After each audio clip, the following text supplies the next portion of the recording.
या कुक्षि विवरे कृत्वा स्वयं रक्षति सर्वतः नमामि जननीं देवीं परां प्रकृतिरूपिणीं कृच्छेण महता देव्या धारितोऽहं यदोदरे तत्प्रसादात् जगदृष्टं मातुर्नित्यं नमोऽस्तु ते पृथिव्या यानि तीर्थानि सागरादीनि सर्वतः वसन्ति यत्र तां नौमि मातरं भूतिहेतवे।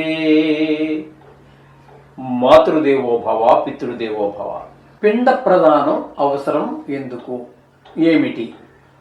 సంవత్సరానికి ఒకసారి మనం పిండ ప్రదానం చేస్తాము. ఈ సంవత్సరం లోపు కనుక అయినట్టయితే 12 రోజులు కార్యక్రమం చేస్తాము. తదుపరి 45 రోజులు అంటే ఓణ త్రైపక్షికం అంటాము. అలాగే నెల నెలా చేసేదాన్ని మాసికము అంటాము. అలాగే 6 నెలలకి ఓణ షణ్మాసికము అని చెప్పేసి 6 నెలలకి మామూలుగా మాసికంతో పాటుగా లేదా దానికంటే ముందు వెనకలో చేస్తారు ఓణ షణ్మాసికం అని.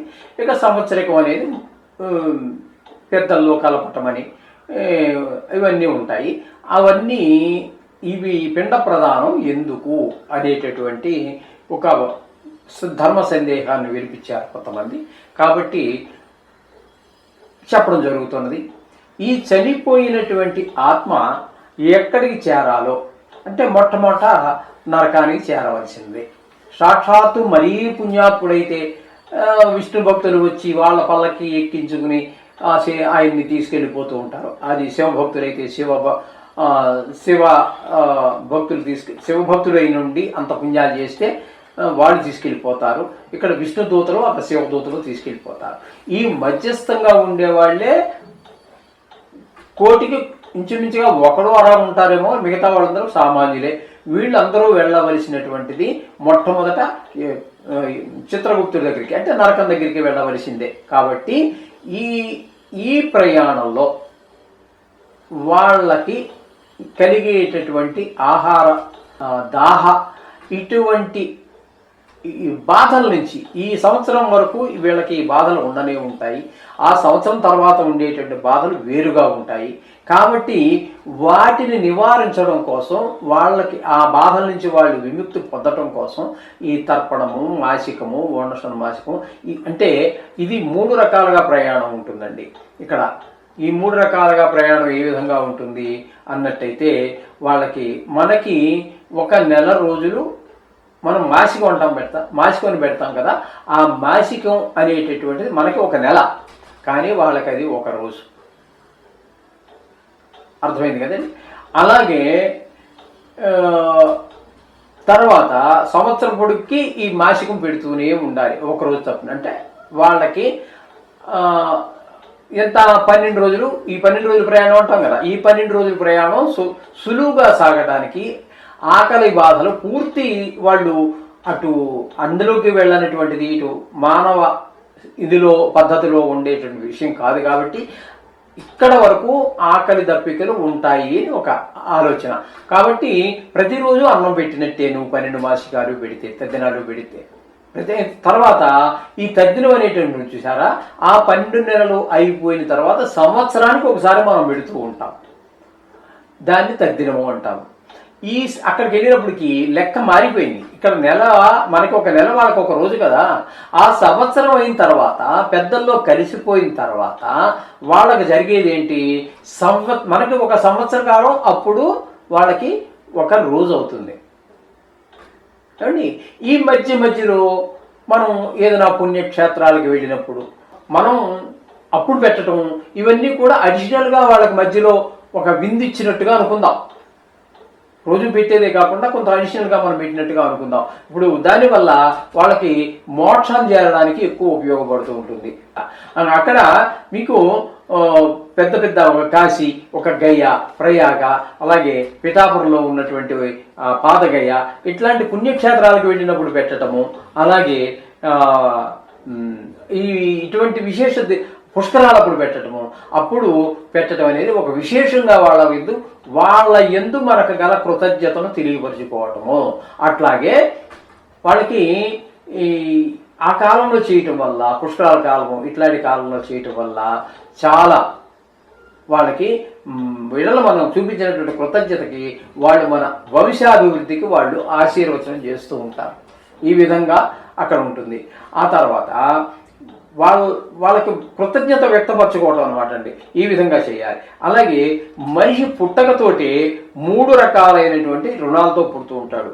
ఏంటవి అన్నట్టయితే వాడికి పితృ రుణమని, దేవ రుణమని, ఋషి రుణమని అనేక అది ఈ 3 రకాలైనటువంటి రుణాలతో పుడుతూ ఉంటాడు. ఒక్కొక్క దానికి ఒక్కొక్క కార్యక్రమం ఉంది. ఇప్పుడు మనం ప్రస్తుతం గరుడ పురాణం గురించి చెప్పుకుంటున్నాము కాబట్టి ఇక్కడ పితృ రుణం తీర్చుకోవడానికి ఇది ఒక అవకాశము. లేకపోతే ఈ రుణం తీర్చుకునే అవకాశమే లేదు. కాబట్టి వాడి యొక్క రుణం తీర్చుకోకపోతే ఏం జరుగుతుందో మనకు బయట అంటే అక్కడేం జరుగుతున్న తర్వాత ఆలోచిద్దాం. భూమి మీదే ఇక్కడ ఇప్పుడు మనం ఉన్న దగ్గరే ఎవరి దగ్గర రుణం తీసుకున్నాం, అయితే బ్యాంక్ దగ్గరే రుణం తీసుకున్నాం, మనం చెల్లించలేదు. దాని ఫలితం, దాని పర్యవసానం ఎలా ఉంటుందో మీకు తెలుసు కదా. అదేవిధంగా ఈ 3 రుణాలు తీర్చుకోవాలి. అందులో ముఖ్యంగా మనం ఇప్పుడు చెప్పుకుంటున్న విషయము గరుడ పురాణం కాబట్టి పితృరుణం తీర్చుకోకపోతే ఏం జరుగుతుంది అనేటటువంటిది మనకి తెలుస్తూనే ఉంటుంది. దాని ద్వారా వంశము అక్కడితో అంతమైపోతూ ఉంటుంది. అందుకనే అక్కడ మనకి శాస్త్రంలో ఏం చెప్పారు, ఇది వంశం అభివృద్ధి చెందదు అంటే ఏంటనమాట, మగ పిల్లవాడు లేడు అని అర్థం. మనకి సాంస్క్రిట్లో దానికి ఏం చెప్పారు, అపుత్రస్య గతిర్నాస్తి అన్నారు. పుత్రులు లేని వారికి గతులు లేవు. ఎందుకు లేవు? వాడిని తద్దిన పెట్టేవాడు లేడు కాబట్టి, వాడిని ఆశీర్వదించడానికి ఎవరు లేరు కాబట్టి అక్కడతో ఆ వంశం ఎండైపోతుంది. కాబట్టి దీనికి ప్రత్యామ్నాయాలు ఏమైనా ఉన్నాయా అని పురాణాల్లో వెతికితే దానికి ఎడాప్షన్ అంటే దత్తత తీసుకోవటము అనేటటువంటి ఒక ప్రక్రియ పూర్వకాలంలో జరిగింది. ఈ మధ్య కాలంలో దాన్ని కూడా మనవాడు అంగీకరించటం లేదు.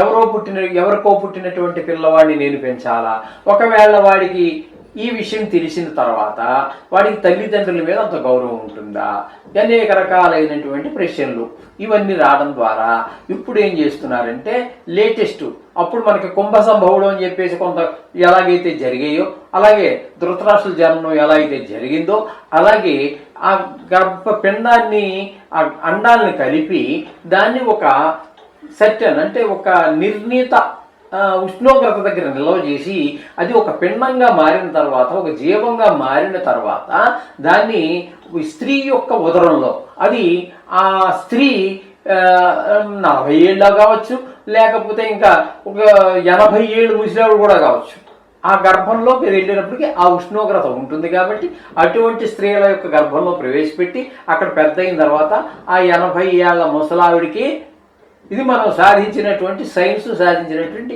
ఘనత అనుకుంటారో, మరి లేకపోతే అనర్థమే అనుకుంటారో, అర్థమే అనుకుంటారో, వాళ్ళ ఆలోచనలు బట్టి ఉంటుంది. ఈ విధంగా ఆ ముసిలావిడి గర్భంలో పెట్టి 9 నెలలు ఆ ముసిలావిడి చేత మోయించి ఆవిడకి అక్కర్లేని ఇంకా రేపో మాపో చావడానికి సిద్ధంగా ఉన్నటువంటి ఆవిడ చేత ఈ పురిటి బాధలు, ఈ గర్భంలో ఉన్నటువంటి బాధలు అన్నీ అనుభవింపజేసి దాన్ని మళ్ళీ డెలివరీ మామూలుగా చేయటం లేదండి. డెలివరీ అంటే ప్రసవం ఇదివరకు చెప్పాలంటే శాస్త్రంలో ఆనాడు అందరూ యోనిజులే, అంటే యోని ద్వారా బయటకు వచ్చినటువంటి వాళ్ళు. ఈరోజు అసలు నార్మల్ డెలివరీ అనేది లేదండి. హాస్పిటల్కి వెళ్తే కోసేయటం తీయటం. వీళ్ళు యోనిజులు కాదు, ఉదరజులు, అంటే పొట్ట కోసి దానిలో తీస్తున్నారు. నా ఉద్దేశ ప్రకారం వీళ్ళని యోనిజులు అనక్కర్లేదు. వీళ్ళు పొట్ట కోసి తీస్తున్నారు, పొట్టలో చూట్టాడు వీడు. అంటే వాడు యోనిజుడు అయినప్పటికీ వాడు స్థావరం అదే 9 డెలివరీ అయ్యే వరకు. ఇప్పుడు అట్లేదు, వాడు బయటకు వచ్చే ద్వారం ఆ పాత పద్ధతులు తీసేసాం, కొత్త పద్ధతులు పెట్టేసాం మేము. ఇప్పుడు పొట్టనే కోసి బయటకు తీస్తున్నాం. దానికి ముహూర్తం, బోర్డు ముహూర్తాలు పెట్టానండి నేను కాదు ఇంకోటి పెడతాడు. ఇది చేతనైన వరకు చెయ్యాలి ఇవన్నీ. ఎందుకంటే పద్ధతే మారినప్పుడు శాస్త్రం మారితే తప్పే ఉంది. దీనికి ఎక్కడికి ఆలోచన తెగట్లేదండి. ఇది మీరు ఆలోచించినా తల పాడవుతుంది, మైండ్ పాడైపోతుంది తప్పితే ఇది ఏంటి జరుగుతోంది, ఏం జరగాలి, ఏం జరుగుతూ ఉంటుంది, వీడికి జాతకం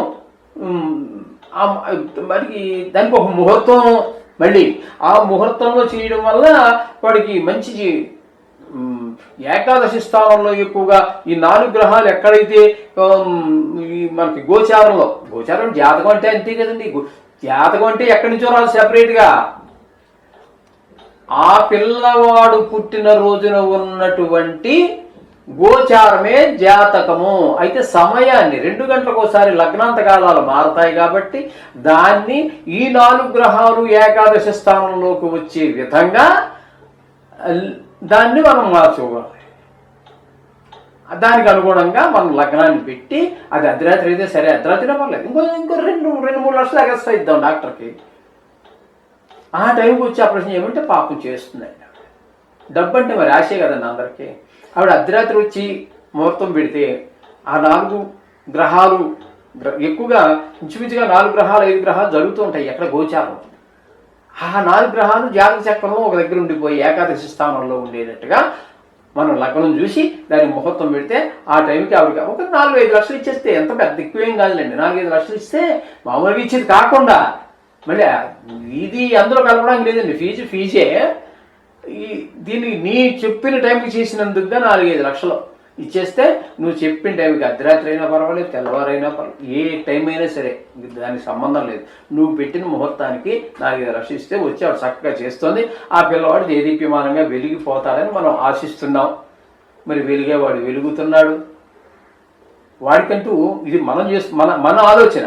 మరి దేవుడి ఆలోచన ఒక రకంగా ఉంటుంది కదండి. మన ఆలోచన దేవుడి ఆలోచన ఒకటైతే ధన్యోస్మి. కాదు, మన ఆలోచన వేరుగా ఉంది, దేవుడి ఆలోచన వేరుగా ఉంది. నువ్వు ఎన్ని ముహూర్తాలైనా పెట్టు, ఎంతమంది గొప్ప డాక్టర్లను తీసుకురా, ఏ దేశం నుంచైనా తీసుకురా, వాడి కర్మ అలాగే కాదు. ఏం జరుగుతుందో ఏమీ తెలియనటువంటి పరిస్థితి, అంతా అయోమయం, అంధకారం. జరుగుతున్నటువంటి విషయాలు ఈ విధంగా పితృరుణాన్ని తీర్చుకోవడం కోసం మనం పడేటటువంటి తాపత్రయం. అందుచేత ఏదేమైనప్పటికీ ఇక్కడ జననం గురించి ఇంక ఆప్ చేద్దాము. వీళ్ళకి చనిపోయిన వారికి ఈ పిండ ప్రదానం చేయటం అనేటటువంటిది ఈనాటి సాంప్రదాయము కాదు. ఈనాటి సాంప్రదాయం అంటే చాలా మంది దీన్ని తగ్గించేశారు. వీటికి మనిషి అంత మేధావండి, దేవుడిని మించిపోతున్నాడు. దీంట్లో కొన్ని ఆశ్రమాలు బయలుదేరాయి. ఆశ్రమంలో అన్నం పెడతారు, పిండ ప్రదానాలు చేయిస్తారు. ఎంతవరకు చేయిస్తారు, ఎంతవరకు మడి ఉంటుంది, ఎంతవరకు తడి ఉంటుంది. ఏకభాండ పాకం పనిచేయదంటారు. కనీసం అక్కడ 10-15 జరుగుతున్నాయి. ఎందుకంటే ఇళ్ల దగ్గర చేయడానికి పాపం ఆడవాళ్ళకి ఓపికలు ఉండటం లేదండి. ఇప్పుడు ఒక సత్యనారాయణ వ్రతం చేసుకున్నాం అనుకోండి, లేకపోతే ఒక శుభకార్యం చేసాం అనుకోండి, మరి చేస్తున్నాం, ఇంటి దగ్గర బాగానే చేస్తున్నాం, అప్పుడు ఉంటుంది ఓపిక. తద్దినానికి ఎందుకు ఉండటం లేదు, ఈ ఆర్థికానికి ఎందుకు ఉండటం లేదు అంటే, ఈ ఆర్థికం కానీ తద్దినం కానీ ఇవన్నీ భర్త తరఫు వాళ్ళకి. ఎందుకంటే ఆడపిల్ల కదండి, ఈవిడ పుట్టింది వేరే దగ్గర పుట్టింది, భర్త ఇంటికి వచ్చింది కాబట్టి ఇవన్నీ చేయడానికి ఎందుకు, శుభ్రంగా ఆశ్రమంలో పెట్టేస్తే డబ్బులు వాడు పెట్టేస్తారన్న ఆలోచనలో ఉన్నారు. అక్కడ ఎంత చేయించుకున్న వాళ్ళకి తెలుసు, వాళ్ళ ఇంటి దగ్గర చేయించుకుని ఉంటారు ఇంతకుముందు. అవి ఇప్పుడు ఇదివరకు నేను వచ్చిన కొత్తలో హైదరాబాద్లో 5-6 మాత్రం ఉండేవి. ఈరోజు సందుకు 5-6 అయినాయండి. ఒక చిన్న గల్లీకి 5-6 ఆశ్రమాలు అయ్యాయి. ఇళ్ల దగ్గర పెట్టడం అనేది చాలా చాలా తగ్గిపోయింది. ఇది మరి పెట్టేవాళ్ళు మీరు ఇంటి దగ్గర పెట్టారు, అక్కడ పెట్టారు కాబట్టి ఒక్కసారి ఆలోచించండి. ఇది ఇంటి దగ్గర పెట్టుకుంటే బాగుంటుందా, అక్కడ పెట్టేస్తే బాగుంటుంది. కొన్ని అనివార్య కారణాలు వచ్చినప్పుడు ఓకే, ఏదో ఒకటి చేయాలి కాబట్టి చేయండి.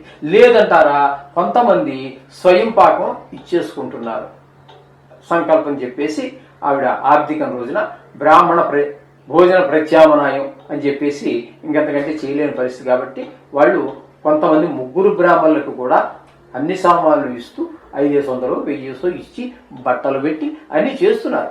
ఏది బెటర్ అనేది నేను చెప్పడం కంటే చేసేవాళ్ళు మీరు ఆలోచించుకుంటే ఫలితం బాగుంటుందని నా అభిప్రాయం. ఖచ్చితంగా మాత్రం శూద్రుల్లో కూడా చాలామంది చేస్తున్నారండి. వాళ్ళకి ఇంతంత ప్రాసెస్ లేదు, మనకి ఈ బ్రాహ్మిన్స్కి ఉన్నంత ప్రాసెస్ లేదు కాబట్టి వాళ్ళలో కూడా చాలా శ్రద్ధగా చేస్తున్నారు. కాబట్టి మీరు కూడా వీలైనంత శ్రద్ధగా వీలైనంత పద్ధతిలో శాస్త్రీయమైన పద్ధతిలో చేస్తే ఫలితం బాగుంటుందని నా ఆలోచన. శుభం భూయాత్.